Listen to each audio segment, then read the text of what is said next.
Bonjour Anne-Sophie, bienvenue à Mittersheim et bienvenue à Moselle TV. Merci beaucoup, on est ravis d'être là, en plus sous un beau soleil, pour découvrir Mittersheim. Alors Mittersheim, c'est un camping, c'est un étang, c'est une base de loisirs finalement. C'est tout ça en fin de compte, c'est un étang réservoir, donc c'est un étang qui a été créé dans les années 1870 pour justement abonder le canal en eau.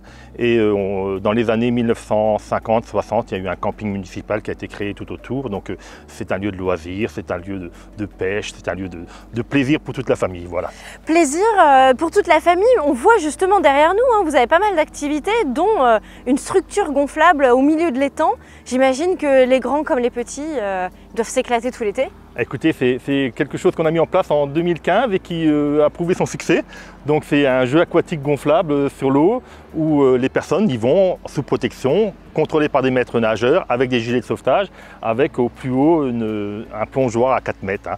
Donc on a une profondeur au milieu de l'étang de 4 mètres 50, 5 mètres, donc il n'y a aucun risque. Aucun risque, tout est protégé et c'est d'une multiple activité qu'on peut faire.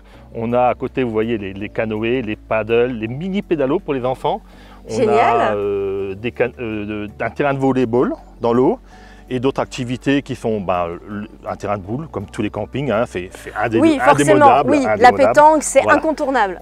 Cette année on a mis un jeu terrestre gonflable aussi pour les plus petits enfants qui n'aiment pas trop se baigner, pour qu'ils puissent aussi s'amuser, un laser game pour les ados, pour toutes les familles. Ah ouais. On a un tir à l'arc, de combat.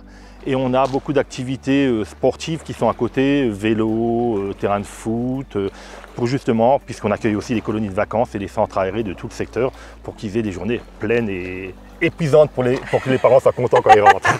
Effectivement, vous avez mis le paquet sur les loisirs. Ça veut dire qu'en fait, on peut venir passer 1 semaine, 2 semaines chez vous sans jamais s'ennuyer. On va de 1 journée à 2 semaines. On a aussi voulu promouvoir le tourisme local, puisque c'est vrai qu'on est dans le territoire de Sarrebruck-Moselle Sud et que les gens ont besoin de se ressourcer et d'avoir une journée d'activité. Donc on est resté dans ce principe où les gens du village, les gens du territoire peuvent passer une journée ici au camping et être en vacances, en famille. Voilà. On a fait des gros investissements en 2019, juste avant la pandémie, qui sont à peine terminés cette année. Enfin, les gens peuvent profiter du site entièrement. On a créé des kiosques culturels, un kiosque pour un glacier, un petit restaurant de plage, un snack. Donc on a une activité multiservice sur le site pour toute la journée. Oui, de quoi s'amuser. Et en plus de ça, vous proposez donc l'hébergement. Vous avez différents types d'hébergement. C'est quoi? On est sur du camping-car, sur de la tente, sur du mobil-home? Je crois que vous avez tout dit. D'accord. Vous avez tout dit. On est sur un camping donc, municipal. Il y a 250 emplacements place à l'année, où les gens viennent avec leur caravane ou leur mobil-home, ils le mettent du 1er avril au 30 septembre. On a encore une disponibilité de 50 emplacements comme ça.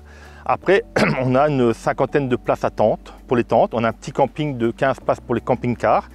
Et on a 10 chalets d'habitation légère de loisirs, donc des chalets entièrement équipés, climatisés naturellement, et qui permettent aux gens de venir toute l'année dedans. Et on a investi cette année dans 5 mobil-homes, dont 3 au bord de la plage, qu'on loue à la semaine, ou voire plus si les gens sont contents.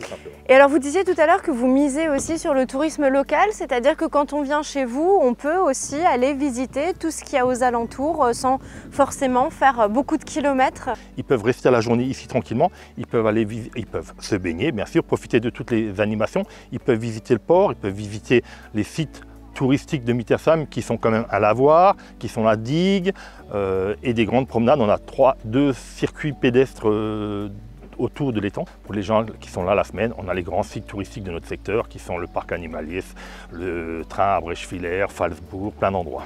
Oui, donc voilà, on peut venir chez vous en vacances et trouver de quoi faire pendant plusieurs jours d'affilée sans jamais s'ennuyer. Sans problème. Après, il y a encore des possibilités, il y a des clubs de voile, d'aviron qui font aussi des animations la journée.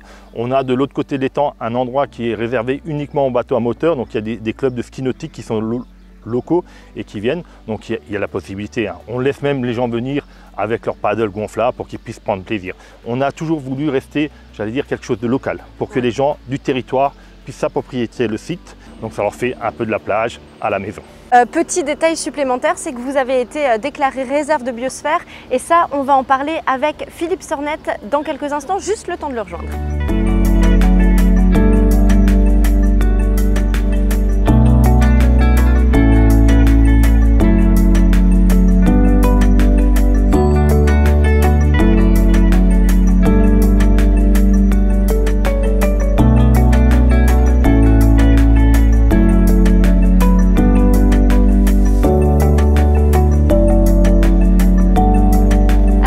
Vous m'avez donné rendez-vous ici, au bord du canal des Houillères, pour parler du fait que Mittersheim a été déclaré réserve de biosphère. Qu'est-ce que ça veut dire exactement?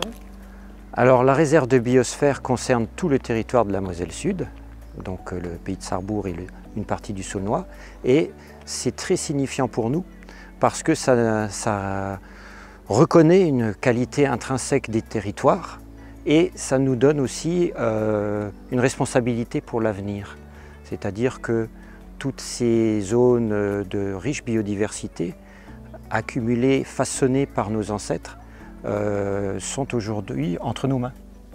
C'est nous qui devons préserver le futur de notre planète pour nous, pour nos enfants, pour l'humanité? Alors à notre échelle, oui.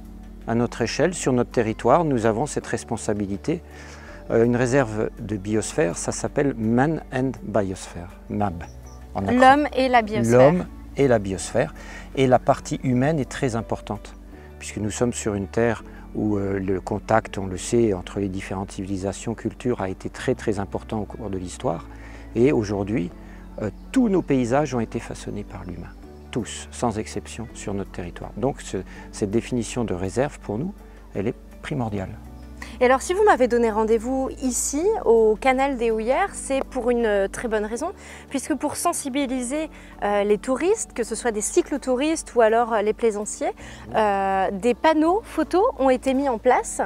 C'est une manière de montrer encore une fois à quel point la nature est belle? Oui, ici nous avons sélectionné les plus beaux clichés, les plus représentatifs de la diversité, on va dire, quotidienne, ordinaire, pour montrer les richesses aux plaisanciers, aux cyclistes, pour leur dire, mais là, vous êtes sur un site exceptionnel qui s'appelle le canal, avec les zones forestières, les zones d'étangs, les zones de prairies, les clairières, où vous voyez peut-être un renard, vous voyez peut-être des papillons. Alors on a mis toute cette faune et cette flore en exergue le long du canal pour dire, mais il y en a encore plus. Voilà. Et nous en sommes conscients et nous essayons de la protéger et de la préserver pour vivre en harmonie entre agriculteurs et environnement, entre touristes et environnement, et pour que les générations prochaines, suivantes, puissent en bénéficier, puissent aussi aller se ressourcer, reprendre du contact avec la nature quand on est un citadin, ou se détendre. Tout simplement. Tout simplement. Ce genre de panneaux, vous savez combien il y en a le long du canal? Ça s'étale sur quelle distance? Alors l'exposition permanente est sur 8 km à peu près et elle comporte une dizaine de panneaux, faune et flore. Donc il faut quand même, voilà, si on veut le faire à pied, il faut compter… Il faut 2 heures. Voilà, il faut compter un petit peu de temps, il faut être un petit peu sportif quand même pour la faire, cette exposition. Oui, parce qu'il y a l'aller-retour. Voilà. Donc ça fait… Oui, ça fait quand même 15 km les retours. Donc à vélo, c'est parfait. Oui. En batellerie. Oui, en plus ici, on est au bord de l'eau, un petit peu de fraîcheur, ça fait du bien. Sur un bateau, il n'y a aucun souci. Aucun souci. Comme quoi, on peut mêler tourisme et environnement, c'est tout à fait compatible. Oui, c'est ce qu'on appelle le tourisme diffus, le tourisme d'authenticité, de contact avec les gens du pays. Au camping, vous avez aussi bien les touristes que les habitants de Mittersheim qui cohabitent très bien. Et ici, c'est la même chose. Ça profite à tous les publics. Merci beaucoup, Philippe Sornette, de nous avoir présenté cette exposition photo et de nous avoir rappelé justement ce besoin de l'humain de reconnecter à la nature et de cette recherche d'authenticité. Merci beaucoup. Et moi, je vous souhaite une très bonne soirée et je vous dis à demain pour une nouvelle émission de la Tournée d'été.